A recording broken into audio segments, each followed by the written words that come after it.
아이가 태어난다고 생각하면 기쁘지만 좀 부담스럽고 걱정되기도 해요. 인터넷에 육아 정보는 넘치는데 어디에 가입을 해야 도움을 받을 수 있을지 잘 모르겠어요. 조금 예민한 것 같아요. 아이랑 집에서 놀아줄 때 어떻게 놀아줘야 될지 잘 모르겠어요. 그리고 남편도 육아에 참여하고 싶어 하거든요. 근데 그걸 어떻게 해야 될지 잘 모르겠대요. 첫째 아이가 둘째 생기고 나서 정서적으로 좀 힘들어하는 것 같긴 해요. 갑자기 안 부리던 애교도 부리고요. 아무래도 둘째 때문인 것 같은데 제가 뭘 어떻게 해줘야 될지 잘 모르겠어요. 그리고 아이 성장하는 것에 따라서 부모의 역할도 달라져야 한다고 하던데 애착 형성도 중요하다고 하고요. 근데 이런 교육은 어디서 봤죠? 또 육아하면서 생기는 고민이나 스트레스를 풀 수 있는 방법도 있었으면 좋겠어요. 스마트폰을 너무 많이 보는 것 같아요. 혼내도 그때뿐이고요. 스마트폰은 어떻게 활용해야 될지 잘 모르겠어요. 그리고 우리 아이를 훈육하는 방법도 궁금하고요. 아이가 성장하는 것에 따른 시기별 육아에 대한 고민을 어떻게 해결해야 될지 잘 모르겠어요.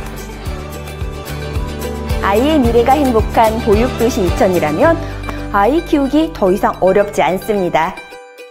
3살 양육의 기적 함께 만들어요.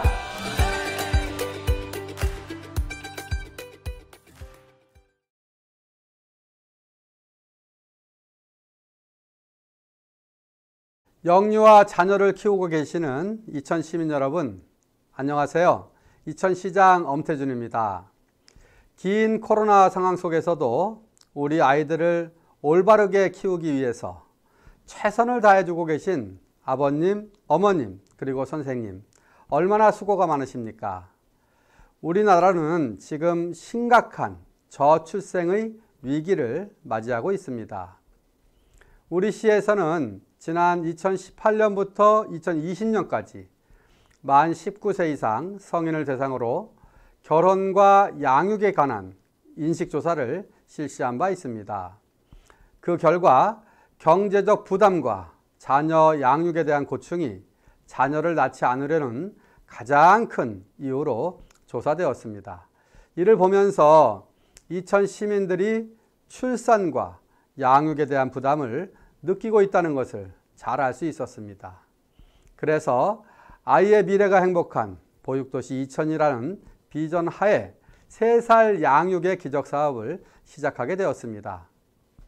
3살 버릇, 80까지 간다는 속담을 잘 아시죠? 출생부터 영유아 시기까지는 두뇌의 80%가 성장하는 아주 중요한 시기입니다. 그래서 이천시에서는 영유아 시기를 대표해서 3살이라고 명명했습니다.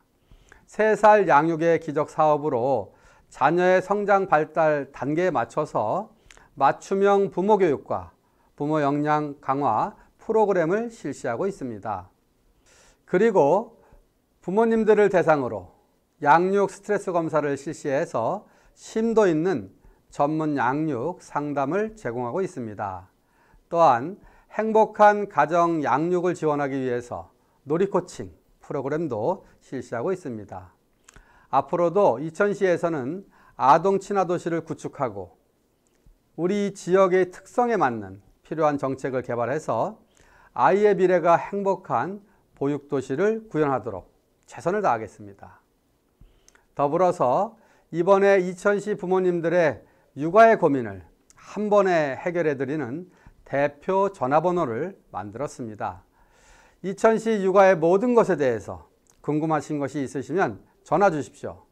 이천시 육아지원 대표 전화번호 1533-2065번 이천육아입니다. 많이 기억해 주시고 궁금하신 사항이 있으시면 언제든지 전화해 주십시오.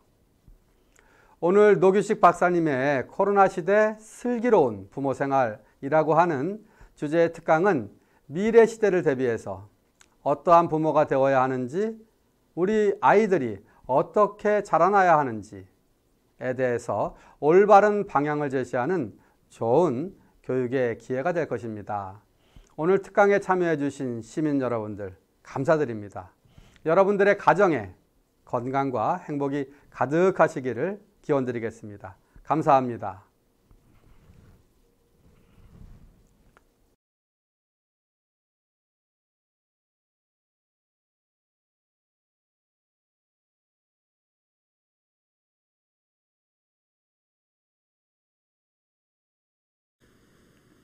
안녕하세요 여러분, 정신건강의학과 전문의 노규식입니다. 반갑습니다.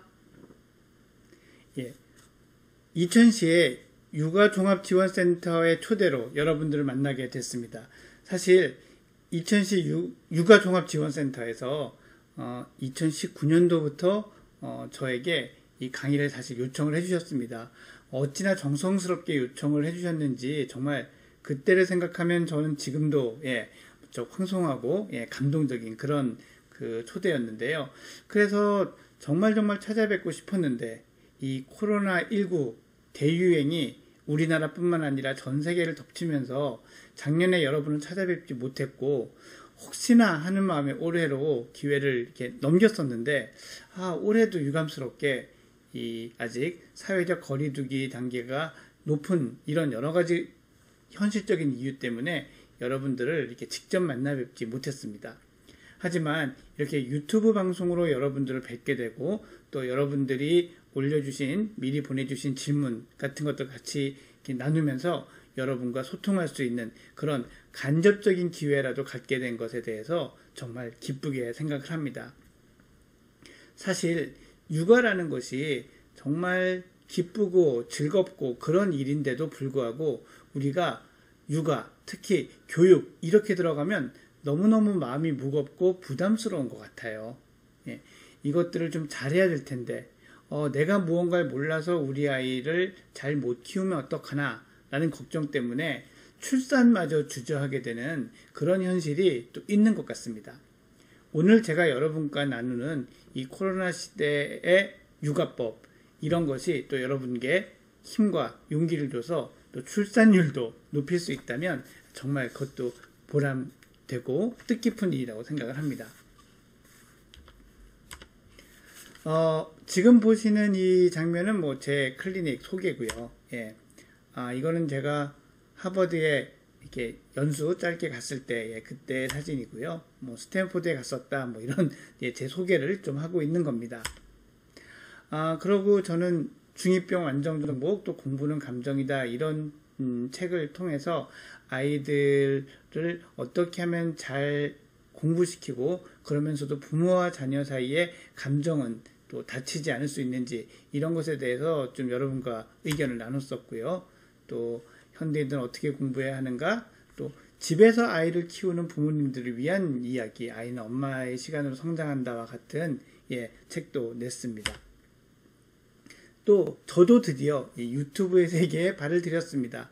제가 여러분들을 만나고 있는 이 매체도 이 플랫폼도 유튜브지만 제 개인적인 채널을 하나 가지고 있어요. 이름은 보시는 것처럼 누구식의 슬기로운 부모 생활인데 한 10,000여 분의 구독자가 있고요. 매주 수요일날 밤 한 11시 반 정도 제 사정에 따라서 좀 빨리 하기도 하고 늦게 하기도 합니다만 그래서 육아의 고민 이런 것들에 대해서 같이 이야기를 나누는 그런 시간들을 가지고 있습니다.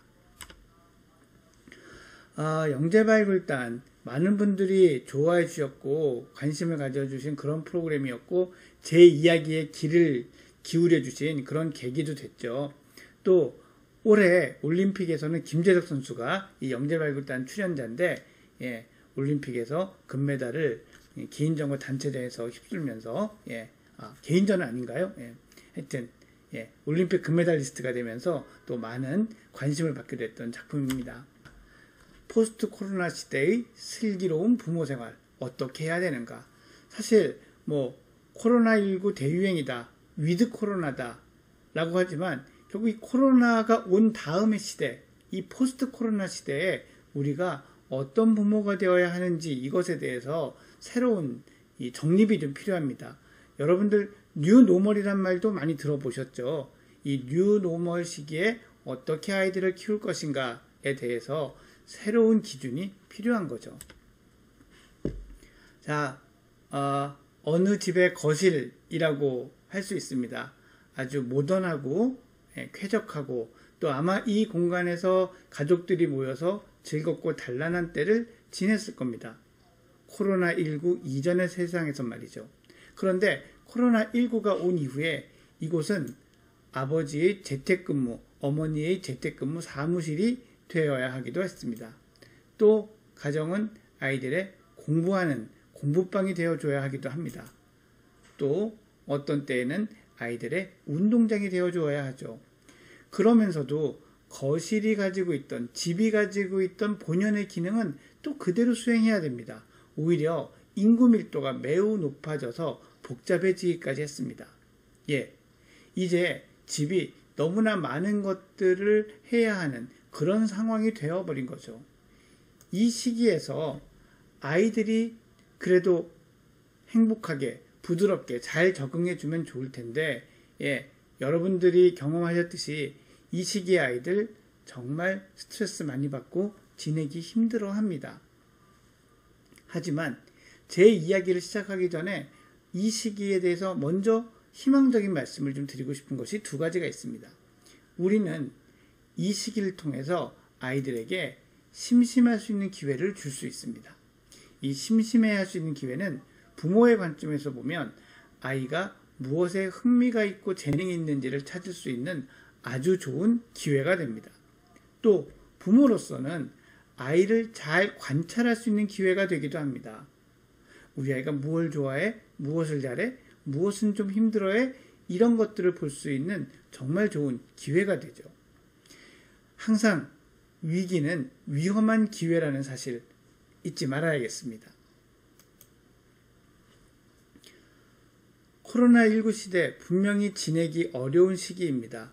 처음에는 무언가 약점이 있는 아이들부터 어려움을 노출하기 시작했지만 지금에 와서는 거의 모든 아이들이 또 모든 가정이 큰 어려움에 직면하고 이전과 다른 부족한 점들을 노출시키게 됩니다. 이 시기를 잘 지내기 위해서는 분명한 목표가 필요하다라고 전문가들은 제안을 합니다. 이 목표는 이 다음에 세 가지가 되는 것이 필요합니다. 첫 번째는요, 부모와 자녀 모두 정서적 안정과 성장을 도모해야 합니다. 정서적인 안정 매우 중요합니다. 또 그러기 위해서인데요, 좋은 생활 습관 루틴을 만들어야 됩니다. 그리고 마지막으로 부모와 자녀 모두 워라밸, 워크라이프, 아이들에게 워크는 공부겠죠. 공부와 삶의 밸런스를 지키는 것이 중요합니다. 그러면 이렇게 하기 위해서 우리가 무엇을 신경 써야 하고 무엇을 기억해야 하고 무엇을 실천해야 하는지를 지금부터 말씀드리겠습니다. 첫 번째, 부모와 자녀의 정서적 안정과 성장에 관한 이야기입니다. 제일 먼저 해야 될 건요, 부모의 감정을 인정하는 겁니다. 가정은요, 성인과 어른과 미성년자가 같이 사는 공간이에요. 사실 부모도 지금 두려움과 불안감, 스트레스를 느끼고 있습니다. 이것은 극히 정상입니다. 물론 이러한 감정을 있는 그대로 표현하는 것은 아이들에게 불안과 좌절, 공포를 증폭시킬 수 있습니다.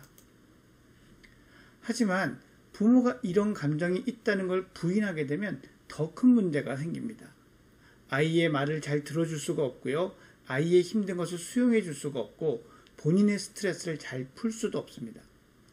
부모의 감정, 그 불안하고 힘든 감정을 인정하고요. 가까운 친척이나 친구들과 경험에 대해서, 지금 지내고 있는 것에 대해서 이야기하고 때로는 가벼운 토론을 하는 것도 좋습니다. 핵심은 즐거움, 웃음을 나눌 수 있느냐 하는 것이죠. 그리고 만일 그래도 계속 문제가 된다면 정신건강 전문가와 꼭 상담을 해보십시오. 현재 우리 국내의 보건소에서는 이 코로나 블루라고 하는 이 우울에 대한 또는 코로나19 때문에 벌어지는 또는 경험하게 되는 정신적 어려움에 대해서 지원하려는 노력도 많이 하고 있습니다. 여러분이 약해서 그런 것이 아닙니다. 정말 누구도 견디기 어려운 쉽지 않은 시기를 우리가 살아내고 있습니다. 아이들에겐 그럼 어떻게 해야 될까요? 아이들에게는요, 감정을 느낄 수 있도록 허용해 주는 것이 대단히 중요합니다. 학교에서 재미있던 활동들을 코로나 바이러스 병으로 인해서 놓친 것에 대해서 아이들은 크게 실망을 합니다. 사실 이러한 좌절은 학년이 올라갈수록 청소년기에 가까워질수록 더 커지더라고요. 물론 일부의 아이들은 오히려 이게 편해요. 온라인 학습하고요. 아이들은 가끔씩 일주일 만나고 한 2주일 안 만나고 이것도 괜찮은 것 같아요. 라고 이야기를 하기도 합니다. 하지만 다수의 아이들은 이 시기가 많은 박탈감과 좌절을 느껴야 되는 그런 시기가 됩니다. 아이들이 이런 좌절감, 답답함, 구속감 이런 것에 대해서 슬퍼하고 좌절을 느끼고 화를 내는 게 자연스럽다라는 것을 알게 해주세요. 이런 감정을요, 빨리 누그러뜨리려고 자꾸 그렇게 설득을 하게 되면 아이들은 무슨 메시지를 느끼냐면, 엄마는 내가 이런 말을 하는 걸 원하지 않아. 내가 이런 감정을 보여준 걸 원하지 않아. 그러니 나 혼자 속으로 감추어야겠어. 라고 결심을 하게 됩니다. 그렇게 되면은 아이가 그 감정을 자연스럽게 표현하고 풀 수 있는 기회를 잃어버리게 되고 또 속으로 차곡차곡 쌓여가는 그 스트레스가 이렇게 장기화가 되면 아이들의 정신건강이나 행동, 발달에 악영향을 미치게 되는 거죠. 어떻게 해야 될지 모르겠다고요? 어떻게 그거를 도와줘야 될지 모르겠다고요? 모를 때는 공감, 지지가 답입니다. 언제나 옳습니다. 자녀들이 질문을 하고 자신의 감정을 부모나 나를 키워주는 어른에게 표현하도록 우리 어른들이 인내심을 가지고 격려해줘야 됩니다. 언제든지 얼마든지 얘기할 수 있다고 알려줘야 돼요. 그 다음에 또 하나 중요한 것이 가짜뉴스. 아이들은 이제 유튜브 또는 친구들의 카더라 하는 이야기 이런 데서 많은 이야기들을 접하게 됩니다. 그런 것들 중에서 믿을 만한 것들을 이렇게 찾아서 골라서 이야기해 줄 수 있는 그런 준비도 우리 어른들이 필요합니다. 그러니 우리가 여러분들이 이 가짜 뉴스들에 현혹되면은 안 되는 거죠. 아이가 먼저 와서 코로나19 때문에 친구들도 못 만나고 할 수 있는 것도 없고 이렇게 이야기를 한다면 여러분의 가정은 뭔가 잘 돌아가고 있는 겁니다. 그렇게 와서 얘기해 줄 수 있어야 돼요. 그럴 때 아니야 별거 아니야 이렇게 될 거야 뭐 다른 사람도 다 그래 이런 식으로 그 걱정을 최소화하거나 빨리 별게 아닌 것처럼 만들어 버리려고 하는 이런 노력을 하지 않도록 조심해 주십시오.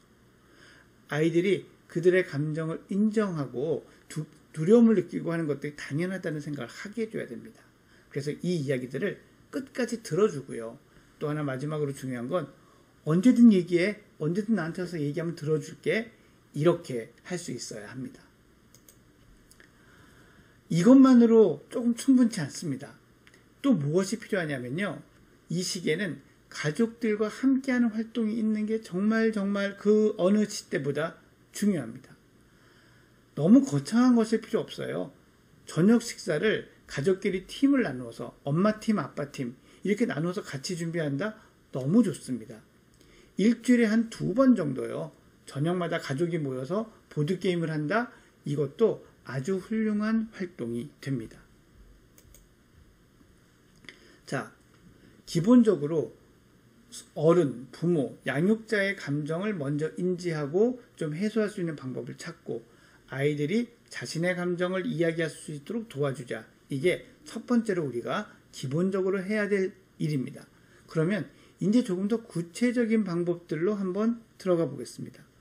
자, New Normal, 새로운 루틴, 새로운 보통을 만들자라는 것입니다. 우리가 제일 먼저 만들어야 될 New Normal, 새로운 규칙은요, 경계를 확실하게 하는 겁니다. 코로나19 이전의 시대에는요, 그래도 경계가 확립이 돼 있었어요. 학교는 공부하는 곳, 학원도 공부하는 곳, 좀 큰 아이들은 스터디 카페, 내 방에서 공부하고 식탁에서는 밥 먹고 이런 게 있었는데 이제 이 모든 것이 집 안에서 그냥 다 이루어집니다. 그런데 이렇게 일과 가정생활 같은 것이 같은 장소에 일어나면요, 우리 뇌는 경계를 명확하게 인식하지 못하고 혼란스러워합니다. 이렇게 되면 결과적으로 봤을 때 일을 뭔가 만들어내거나 업무와 가사, 공부와 놀이를 구분하는 일이 더 어려워지고 이런 것이 아이들을 불안하게 만들거나 더 무기력하게 만들기 쉽습니다. 첫 번째는 물리적 경계를 확실히 만드는 겁니다. 물리적 경계는요, 이런 것입니다. 예를 들어서 부모가 재택근무를 해야 된다, 또는 부모가 일을 해야 한다면 그 일을 하는 장소를 딱 정하라는 거죠. 여기서 했다가 저기서 했다가 오늘은 여기서 다음 주는 여기서, 이게 아니라 한 곳이 있어야 된다는 겁니다. 대개 어른들에게는 문이 있는 방, 그런 방들이 좋다는 거죠. 자, 그런데 자녀들의 학습 공간에 대해서는 어떤지 한번 살펴보겠습니다.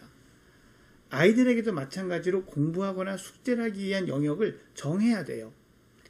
그런데 특별히 이제 그런 홈 오피스라고 할까요? 이런 공간을 만들 수 없다면, 즉 자녀의 공부 공간과 엄마 아빠의 일하는 공간을 구분할 수가 없다면, 이렇게 지금 사진에서 보시는 것처럼 나란히, 아버지의 자리 옆에 나란히 아이가 공부하는 자리를 만드는 것도 좋습니다. 부모가 얼마나 생산적으로 열심히 일하는지 그 모범을 보여줄 수 있는 좋은 기회도 되니까요. 물리적 경계만 필요한 게 아닙니다. 시간적 경계도 대단히 중요합니다. 여러분 가정에 아마 파이 타이머라고 그러죠. 이렇게 따르르르 돌려서 이렇게 째깍째깍 돌아간 다음에 따르릉 울리는 이런 타이머들을 아마 하나쯤은 있으실 거라고 생각합니다. 스마트폰의 타이머를 쓰셔도 상관없습니다. 하지만 이제 아이들에게 언제 혼자 놀고, 언제 엄마 아빠와 같이 놀고, 언제는 내가 엄마 아빠를 건드리면 안 되는지를 구분하도록 배우는 것, 이거를 훈련시키는 게 매우 중요해졌습니다. 훈련하는 방법은 이렇습니다. 목표는 한 60분에서 90분 정도로 하는데, 지금 아이가 혼자서 그래도 견딜 수 있는 확률이 높은 만큼의 시간부터 시작을 하는 겁니다. 20분이면 20분, 죄송합니다. 20분이면 20분, 30분이면 30분, 그것은 아이들이 얼마나 견딜 수 있느냐 연령에 따라서 다를 수도 있습니다. 자, 아이들이 따르릉 소리가 나면 엄마가 나랑 정말 신나게 놀아줘, 아빠가 나랑 정말 신나게 놀아줘, 이것을 배우고 나면요 훨씬 더 잘 기다릴 수 있습니다. 그리고 중요한 건 그렇게 따르릉 소리가 날 때까지 기다려줬을 때 아이에게 칭찬해주고 기다린 보람이 있을 만큼 놀아주셔야 돼요. 즐겁게 해주셔야 돼요. 약속을 지켜주셔야 돼요. 이런 보상이 자꾸 쌓이면서 점차 이런 연습들을 성공해 나갈 수 있는 겁니다. 실패했다 하더라도 야단치지 마세요. 이건 아이가 아직 못하는 것이지 안 하는 건 아니기 때문입니다. 참 이거를 깨닫기가 어려워요. 아이가 안 하는 게 아니라 못하는 건데 부모 눈에는 왜 안 하지? 할 수도 있잖아 라는 생각이 자꾸 들거든요. 자, 이렇게 경계를 좀 만들다 보면은 이걸 확장해서 루틴을 만들 수 있습니다. 규칙을 만들 수 있다는 거죠. 그런데 이 규칙을 만드는 데 있어서 우리가 꼭 기억해 줘야 될 것들이 있습니다. 첫 번째, 코로나19 시대에는 아이들이 평소보다 늦게 일어날 거라는 겁니다. 두 번째, 공부도 더 적게 할 거예요. 세 번째, 운동이나 다른 이때까지 하던 과외 활동들 이런 것들도 적게 할 거라는 거죠. 많은 가정이 사실 오히려 최근에 와서는 부모님들도 포기를 좀 하셨어요. 그런데 작년 중반만 해도 코로나19 이전과 똑같은 루틴을 유지하려고 노력하시는 부모님들이 많으셨고, 이것 때문에 아이들과 사실 승산 없는 싸움을 벌이시는 부모님들도 대단히 많았습니다. 자, 하지만 루틴은 필요합니다. 이 루틴이 없이 무너지는 순간 아이들이 급격히 무기력해지고 공부도 안 하고 학원도 안 다니고 심지어 학교도 안 다니게 되는 이런 도미노 현상을 지금 너무나 많이 경험하고 있습니다. 그 나름대로의 규칙적 일과를 유지하는 것이 너무너무 중요합니다. 이것은 말이죠, 스트레스에 대처하고 그로부터 회복할 수 있는 회복력을 갖도록 도와주고요. 언제 일어나고 공부를 언제 하고 언제 밥 먹고 놀고 언제 잘 건지 이런 것들을 결정하는 것 자체가 아이들에게 불안을 낮추어 줍니다. 이런 내용들을 대략적으로 적어 놓은 것들을 아이들이 잘 보이는 곳에 붙여놔 주세요. 한 군데에 붙이실 필요 없습니다. 요즘 다 이게 가정용 프린터도 있는 가정들도 많으시잖아요. 여러 장을 복사하셔서 여러 군데에 붙여 놓으십시오. 그 계획표에 꼭 들어가야 되는 게 부모가 가사일이나 자신의 일이나 업무에 전념하는 시간을 반드시 넣어 주셔야 됩니다. 또 아이들이 이제 서로 오가면서 놀기가 어려운 경우가 이제 많잖아요. 그런 경우에는 영상통화를 하면서 친구들과 연결할 수 있는 시간 같은 것도 정해놓는 게 좋습니다. 진짜 중요한 두 가지를 제가 말씀드리고 싶은데요. 하나는요, 코로나19 시대에 해야 될 일 중에 예전보다 더 중요해진 게 집안일이에요. 영어로는 초어라고 얘기도 하고 우리말로는 허드렛 일이라고 분류를 해야 될까요? 사실 우리 부모님은 아이들이 귀하고 또 아까운 시간에 힘을 아끼고 공부를 하길 바라는 마음에 그런 것들로부터 아이들을 많이 이렇게 열외를 시켜줍니다. 제외를 시켜주죠. 그런데 이 시기의 아이들은 코로나19 시대 아이들 집에 있게 되면 자기가 무엇을 할 수 있는 아이인지에 대한 효능감 많이 잃어버리게 돼요. 많이 잊어버리기도 하고요. 그래서 내가 집에서 이런 역할을 하고 있고 이게 매우 중요하고 보탬이 되고 우리 가족 모두에게 엄마 아빠뿐만이 아니라 그리고 내가 예전에는 이런 걸 못했는데 이제 배우고 연습해서 할 수 있게 되고 이런 것들이 자기 효능감을 높이는데도 매우 도움되는 그런 활동들이거든요. 그래서 집안일을 좀 저도 여기다 돕는다는 표현을 썼지만 돕는다기보단 이젠 마땅히 함께 해야 되는 일이다라는 인식으로 생각을 좀 바꿔주십시오. 예전까지는 이런 거 하면 좀 이렇게 용돈도 주고 돈도 주고 그랬잖아요. 그래서 제가 이런 말씀을 드린 초기에 부모님들이 얼마 줄 거냐고 한다고 아이들이 그러기도 하는데 얼마를 받기 위해서 하는 게 아니라 이것은 내가 해야 되는 가족으로서의 의무고 이런 의무를 다했을 때 그에 대해서 존중과 존경을 받는 거죠. 이렇게 컨셉이 달라져야 됩니다. 두 번째는 제가 나중에 다시 말씀을 드리겠지만 이 IT 기기, 스마트폰이라든지 노트북 이런 것 없이 가족 모두가 지내는 시간을 따로 명확하게 만들어 주십시오. 이렇게 가지고 있다가 없이 지내다 하는 게 명확해지는 걸 경험하지 않으면 이 아이들의 뇌는 항상 내 주변에는 스마트 기기가 있어야 된다고 인식하기가 쉽습니다. 높아심에서 첨언을 두 가지를 하자면요. 이런 겁니다. 제가 루틴이라고 말씀드렸지 이렇게 시간표대로 하는 그 저희 왜 동그랗게 만들어서 이렇게 파이처럼 만드는 그런 시간표를 짜라고 말씀드리는 게 아니에요. 대략 중요하고 반드시 반복되는 루틴이라는 건 늘 일정하게 반복되는 거잖아요. 그런 일들을 정하고 그 일들을 언제 할 것인지 정하는 거예요. 밥 먹는 시간, 운동하는 시간, 꼭 해야 될 것들이 있잖아요. 그런 시간들을 정한다라는 의미입니다. 그렇게만 이해를 해주시면 좋겠고요. 이 올빼미형 아이도 있고 아침형 아이도 있어요. 근데 이게 부모님 체질, 부모님의 기질을 많이 닮은 경우가 많습니다. 그래서 이 예전처럼 막 등교해야 되는 시간, 출근해야 되는 시간 다 맞춰서 일어나려고 하시기보다는 상황에 맞게 그 가족의 어떤 유형의 스타일에 맞게 유연하게 루틴을 정해주셔도 좋습니다. 이런 걸 만들 때 의논하면서 만들면 제일 좋죠. 그래서 초등학교 한 4학년 이상의 아이들에게는 직접 한번 좀 짜봐. 엄마도 옆에서 한번 보자. 이런 식으로 접근하는 게 꽤 괜찮습니다. 그래서 아이들이 뭔가 만든 다음에 같이 이야기하면서 수정해 나가는 이런 것들이 되게 좋고요. 이거 한 번 만들 때 너무 부담스러워 하시는 부모님들이 계신데 그냥 한 1, 2주 해보고 대개는 2주가 되더라고요. 한 2주쯤 해보고 우리 다시 좀 바꾸자 이렇게 얘기하시면 서로 부담이 적을 거라고 생각합니다. 몇 가지 그 기술적인 팁들을 좀 드리려고 해요. 자, 예를 들어서 어떤 거냐면요. 아침 식사를 할 때 침대에서 일어난 옷, 잠자리에서 일어난 옷으로 하게 하지 마십시오. 적어도 온라인 학습을 할 때는 옷을 갈아입고 하게 해주십시오. 그리고 각자가 할 수 있는 일이나 활동할 수 있는 위치를 거실 내에서 정하는 겁니다. 저쪽은 누가, 이쪽은 누가 이런 식으로요.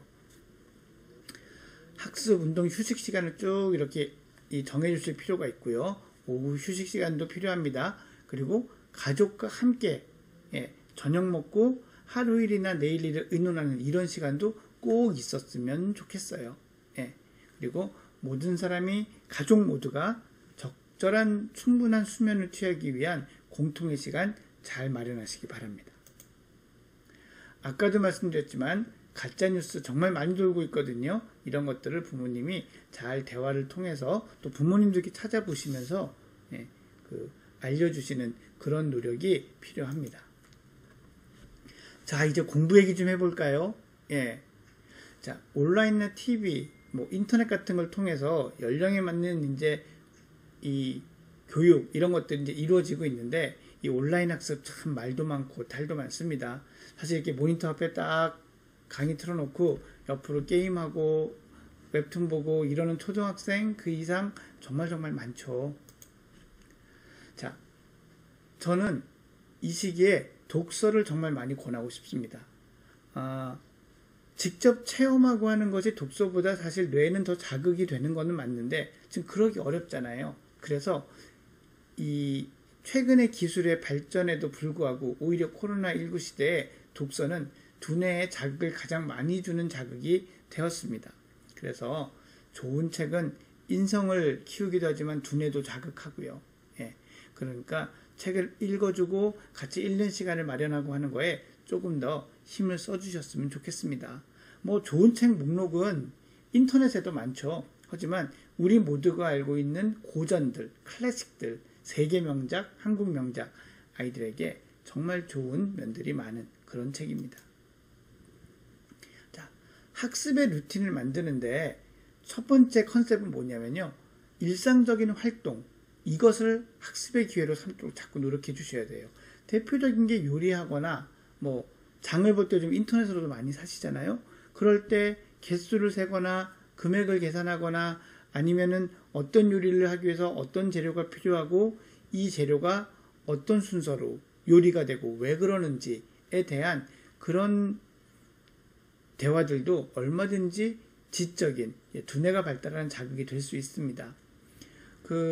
제가 이 두 아이를 홈스쿨링으로 키우셨던 어머니와 같이 쓴 책이 있습니다. 이 아이는 엄마의 시간으로 성장한다라는 책인데 이 책을 보시면 꼭 홈스쿨링을 하지 않더라도 집에서 이런 것들을 활용하라고 이렇게 할 수 있는 계획들이 아이디어들을 좀 얻으실 수 있을 거예요. 그래서 기회가 되신다면 한번 살펴보시는 것도 좋을 거라고 생각합니다.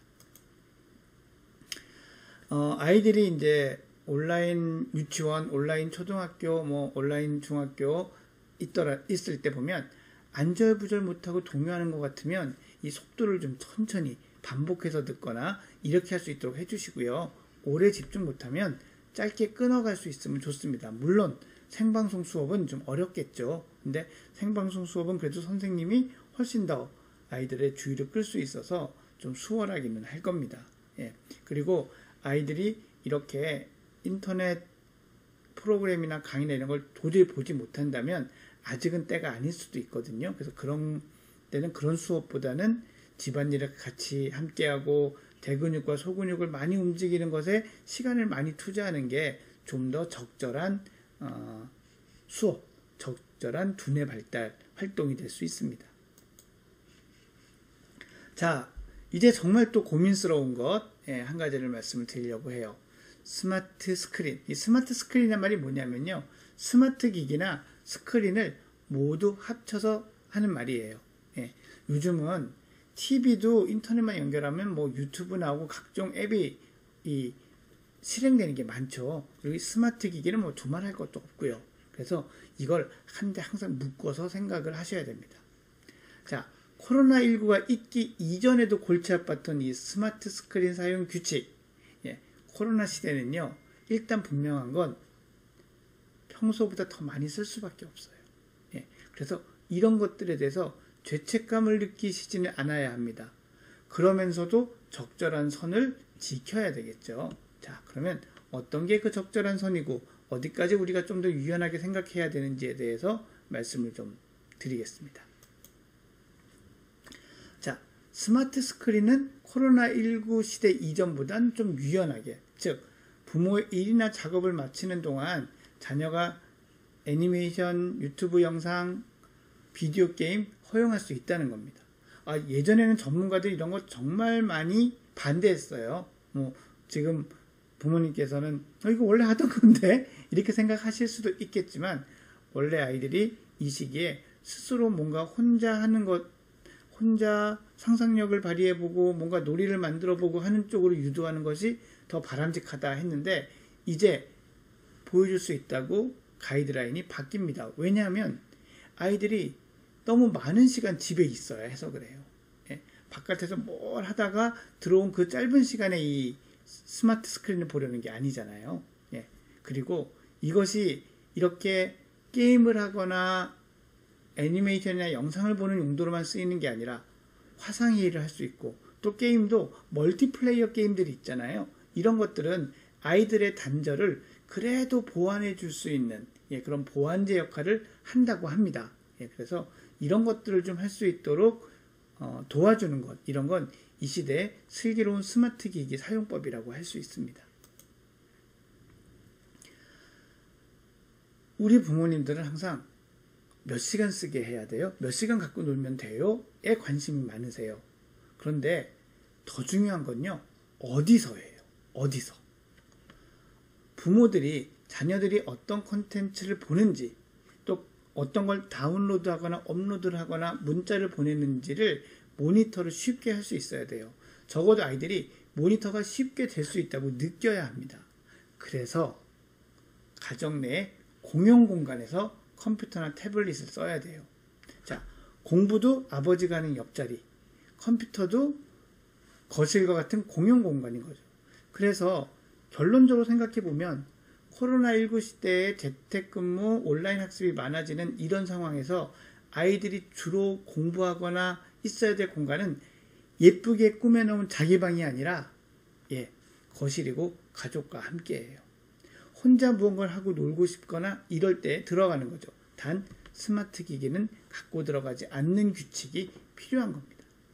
또 얼마를 쓰느냐보다 중요한 건 수면, 신체 활동, 책 읽기, 또는 이제 가족 연결이라고 하는데, 가족과 함께 통화하거나 또는 가족끼리 모여서 무언가 놀이를 하거나 대화를 하거나 회의를 하거나 이런 시간이 반드시 존재하고 지켜져야 돼요. 나 그거 안 할래, 난 놀래, 이렇게 하지 않아야 된다는 얘기입니다. 그리고 그 다음에 이제 이런 게 된 다음에 친구들과 게임을 얼마나 오래 하고 싶은지, 또 밤에는 그 기계를 어디다 놓고 충전할 건지, 이런 것들을 이야기를 해야 돼요. 이거 대단히 중요합니다. 스마트 기기를 쓰는 데 있어서 꼭 지켜야 될 원칙 중에 하나가요, 밤에 잠자리에 들 때 침대 옆에 두지 않는 거예요. 그럼 무조건 하지 않아야 돼요.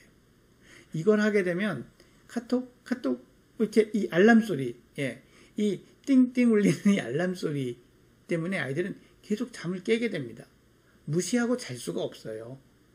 아이들은 그런 알림이 온 게, 또 그 알림을 확인한다는 건 내 눈앞에서 그 사람과 인사를 나눈 것과 똑같거든요. 소위 일십을 한다는 거, 읽고 답을 안 한다는 거는 정말 이들의 문화에서는 어려운 일이기 때문에 그렇습니다.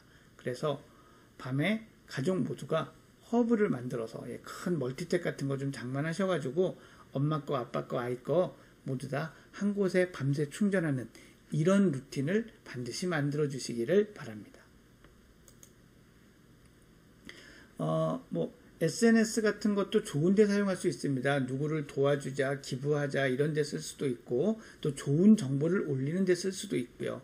또 이웃이나 친지를 이렇게 컨택하는 데 쓸 수도 있죠.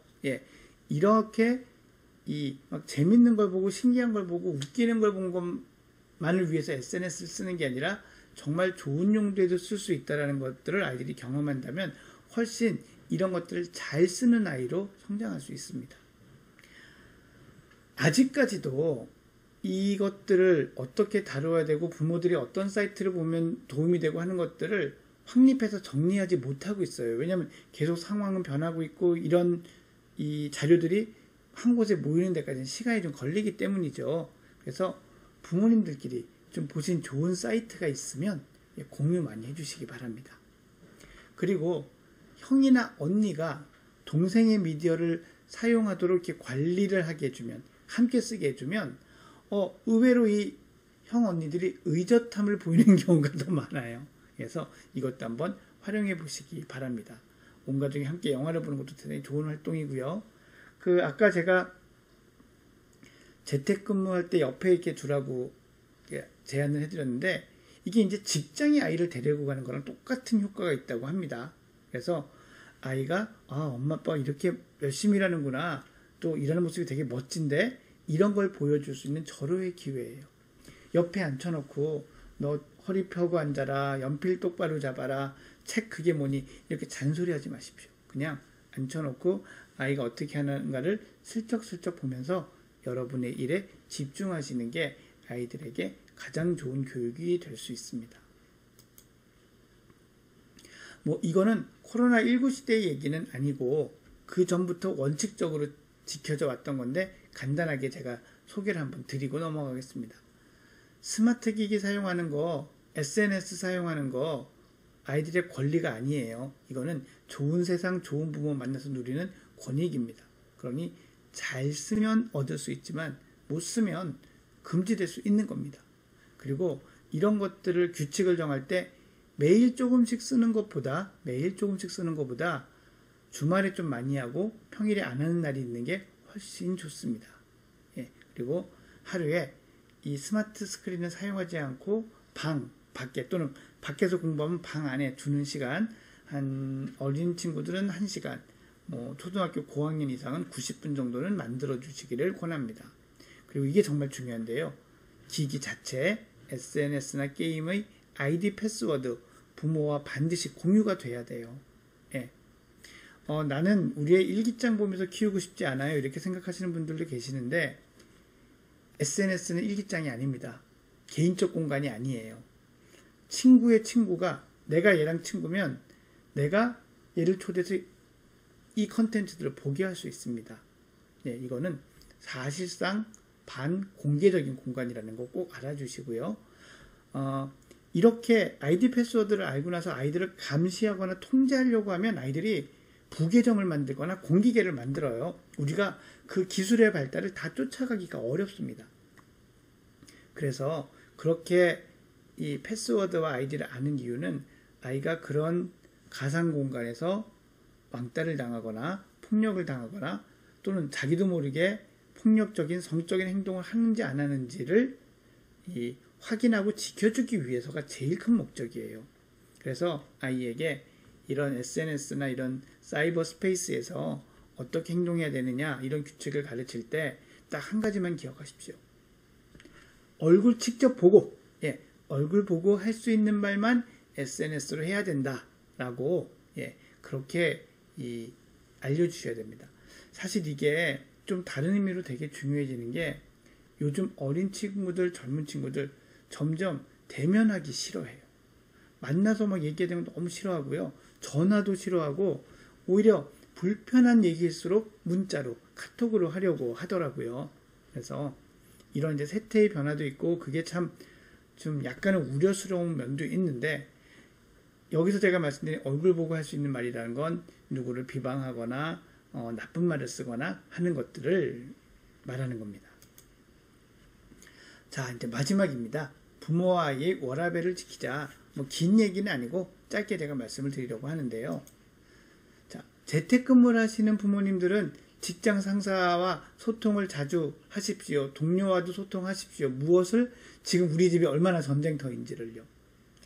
이게 돌아가면서 교대로 재택근무를 하는데 이상하게 사람 마음이 회사에 나와 있으면 집에서 좀 그래도 여유 있지 않아? 시간 좀 있지 않아? 라는 생각 자꾸 하게 돼요.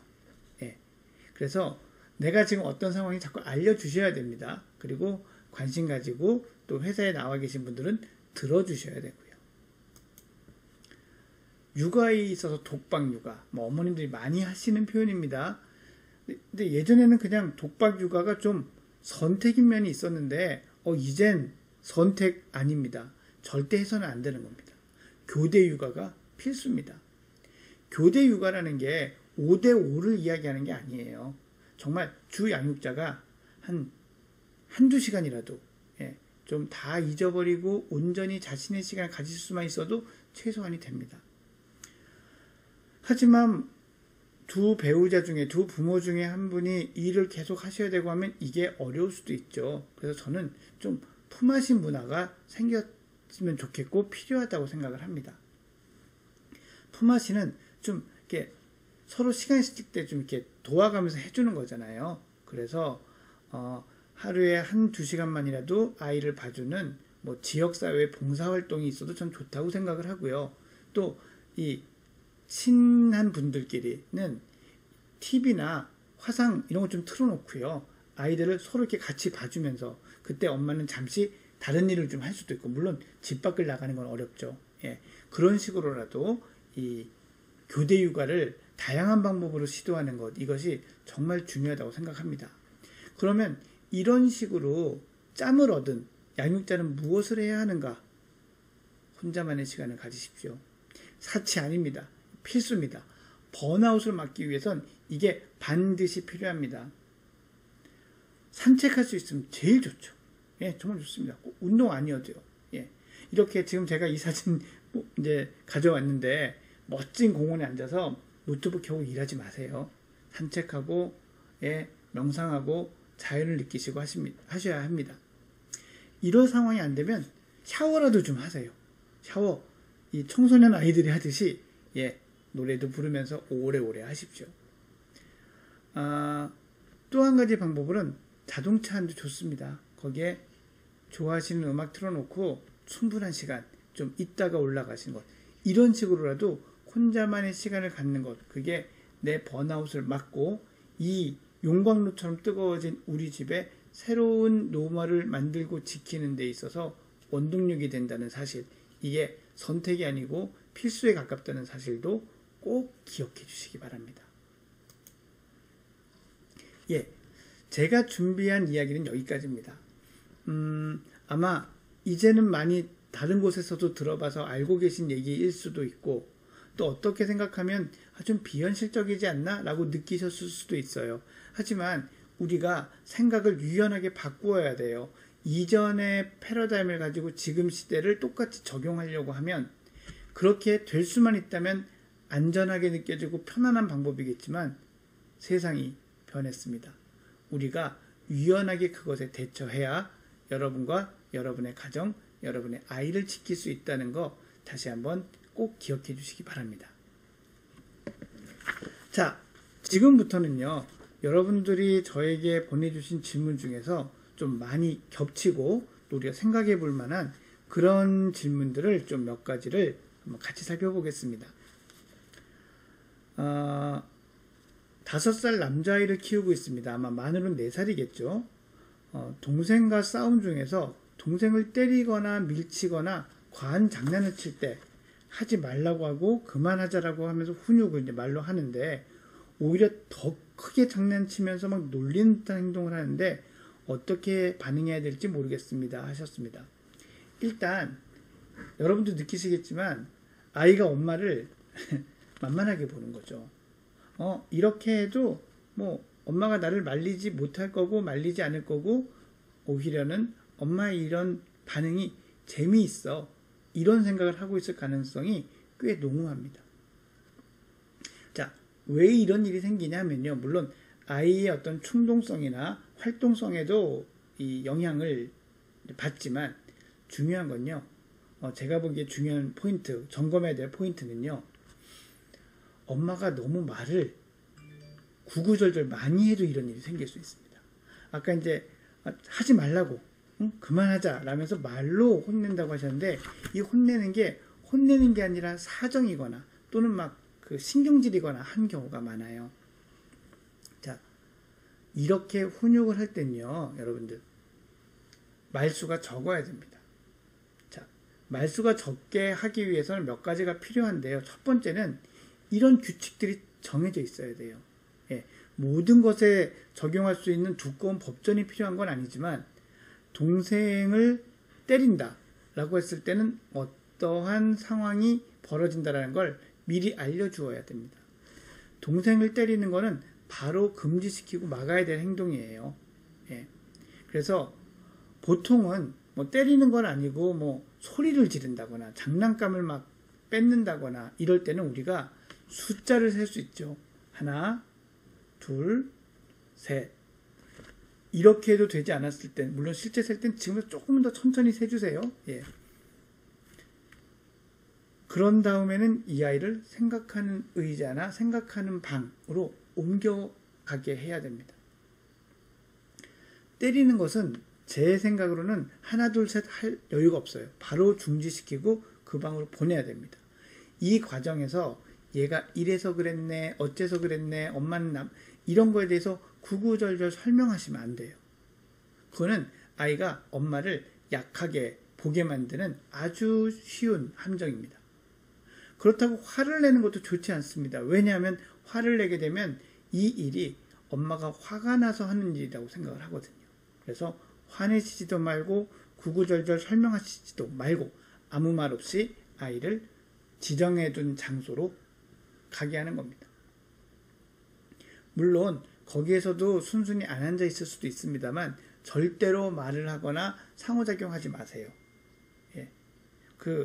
약간씩 그 방에서 뭐 나오려고 하는 건 못 나오게 되지만 의자에서 뭐 한 발을 걸치고 이런 것도 못 본 척 하시는 겁니다. 그럼 도대체 얼마나 오래 그래야 되느냐? 5살 남자아이면요 5분입니다. 예. 나이별로 한 1분 정도의 시간이면 충분하니까 그렇게 한 다음에 얘가 왜 이런 일이 벌어지지?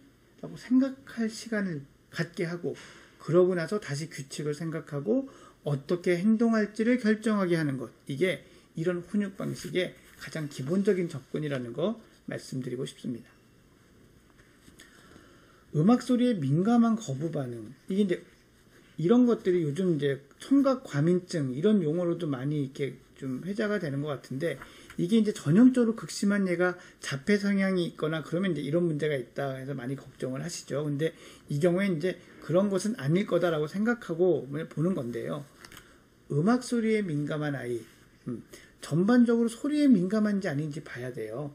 애가 까다롭고 예민하고 또 그 중에서 좀 머리가 좋은 아이들이 이런 자극에 예민한 경우가 많습니다. 근데 이런 자극에 예민하면 일단은 그 자극 수준에 최대한 맞춰줘야 돼요. 그리고 그 자극 때문에 괴로워하는 것들을 표현하는 것을 억제할 수는 없습니다. 예. 하지만 그 정도가 지나치다면 거기에 대한 책임은 져야 되겠죠. 그래서 이런 것들을 뭐 지도한다기보다 아이가 적절히 표현하고 그런 것들로부터 회피할 수 있는 방법을 좀 만들어주고 하는 것들이 필요하겠죠. 지금 이 질문에서는 연령이 주어져 있지 않아서 좀 더 구체적으로 나누어서 말씀드리기는 좀 어렵네요. 그 다음 것도 한번 볼까요? 9개월 아기. 돌도 안 됐네요. 예. 조부모, 외조부모 분들과도 할아버지 할머니와도 이 대면을 못하니까 화상 영상통화를 하는데 괜찮을까요? 하셨습니다. 스마트폰을 가급적 안 보여주는데 영상통화할 때는 어쩔 수 없네요. 하셨어요. 아주 좋은 질문입니다. 여러분들은 어떻게 생각하세요? 예. 미국에서 이 소아 청소년 전문가들이 이 디지털 기기 사용에 대한 가이드라인을 2017년도에 내놓았는데요. 그 중에 이런 내용이 있습니다. 만 18개월 미만의 아이에겐 어떠한 디지털 디바이스, 디지털 기기도 제공하지 말아라. 단, 부모나 양육자, 가족과 영상통화를 할 때는 예외로 한다. 라고 되어 있습니다. 18개월 아이, 예전에 이게 24개월이었어요. 근데 6개월이 줄었어요. 코로나 이전에 이제 발표된 가이드라인인 거죠. 그러니까 코로나 때문에 줄어든 건 아니고, 이제 이런 것들이 워낙 우리 생활에 보편적으로 퍼져 있어서 그래요. 미국의 아이들도 90% 이상이 만 1세가 되기 전에 스마트 기기에 노출이 된다고 합니다. 그러니 노출 자체는 피할 수 없지만 최소화해야 되고, 엄마가 너무 힘들어서 한 20-30분 잠깐 보여주는 거. 그래서 엄마가 그동안 체력적 번아웃, 감정적 번아웃을 회복하는 거 허용합니다.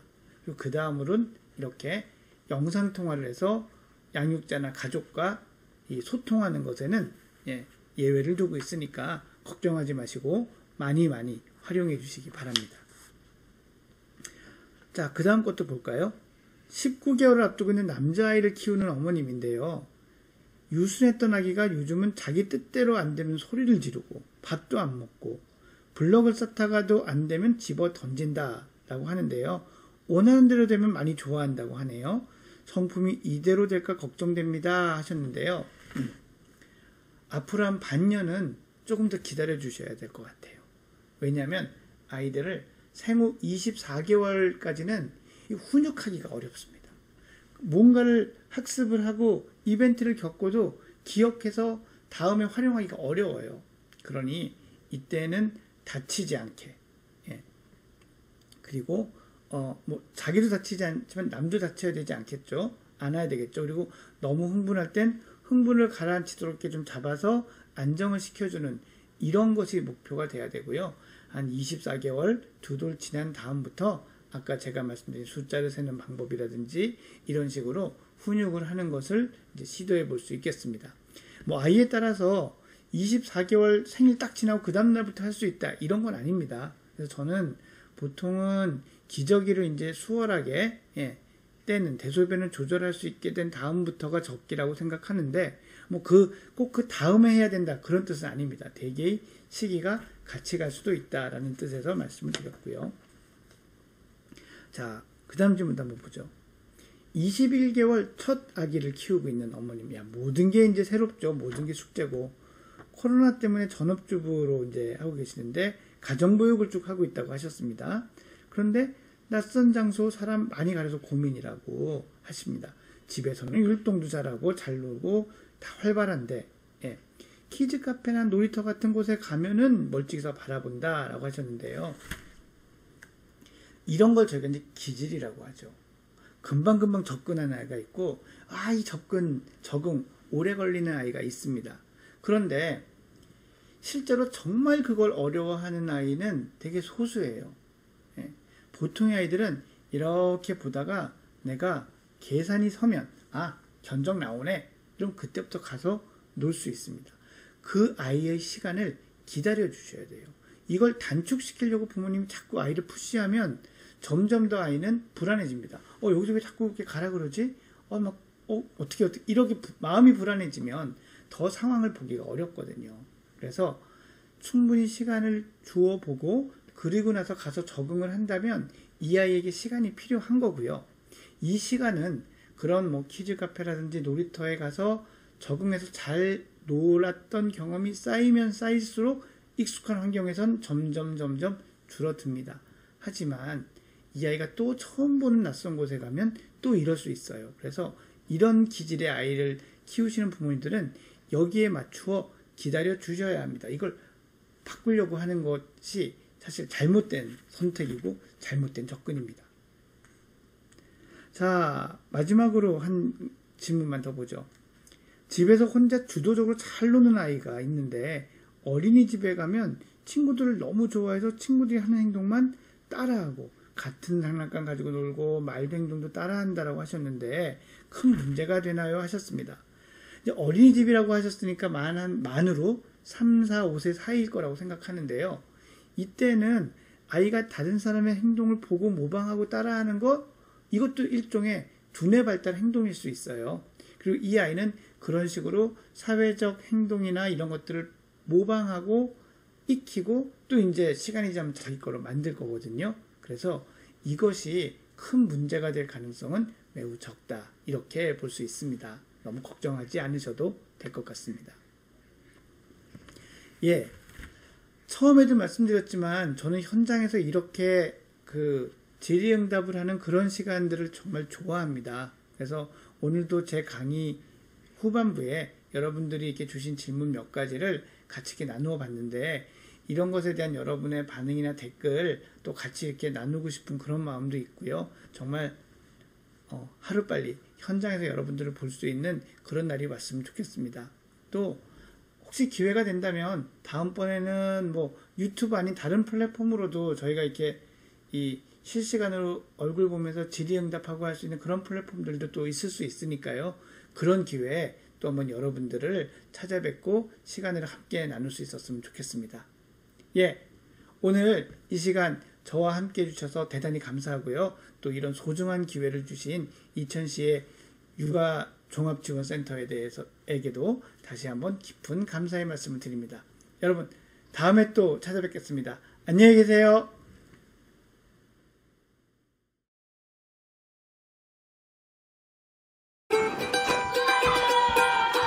아이가 태어난다고 생각하면 기쁘지만 좀 부담스럽고 걱정되기도 해요. 인터넷에 육아 정보는 넘치는데 어디에 가입을 해야 도움을 받을 수 있을지 잘 모르겠어요. 조금 예민한 것 같아요. 아이랑 집에서 놀아줄 때 어떻게 놀아줘야 될지 잘 모르겠어요. 그리고 남편도 육아에 참여하고 싶어 하거든요. 근데 그걸 어떻게 해야 될지 잘 모르겠대요. 첫째 아이가 둘째 생기고 나서 정서적으로 좀 힘들어하는 것 같긴 해요. 갑자기 안 부리던 애교도 부리고요. 아무래도 둘째 때문인 것 같은데 제가 뭘 어떻게 해줘야 될지 잘 모르겠어요. 그리고 아이 성장하는 것에 따라서 부모의 역할도 달라져야 한다고 하던데 애착 형성도 중요하다고 하고요. 근데 이런 교육은 어디서 봤죠? 또 육아하면서 생기는 고민이나 스트레스를 풀 수 있는 방법도 있었으면 좋겠어요. 스마트폰을 너무 많이 보는 것 같아요. 혼내도 그때뿐이고요. 스마트폰은 어떻게 활용해야 될지 잘 모르겠어요. 그리고 우리 아이를 훈육하는 방법도 궁금하고요. 아이가 성장하는 것에 따른 시기별 육아에 대한 고민을 어떻게 해결해야 될지 잘 모르겠어요. 아이의 미래가 행복한 보육도시 이천이라면 아이 키우기 더 이상 어렵지 않습니다. 3살 양육의 기적 함께 만들어요.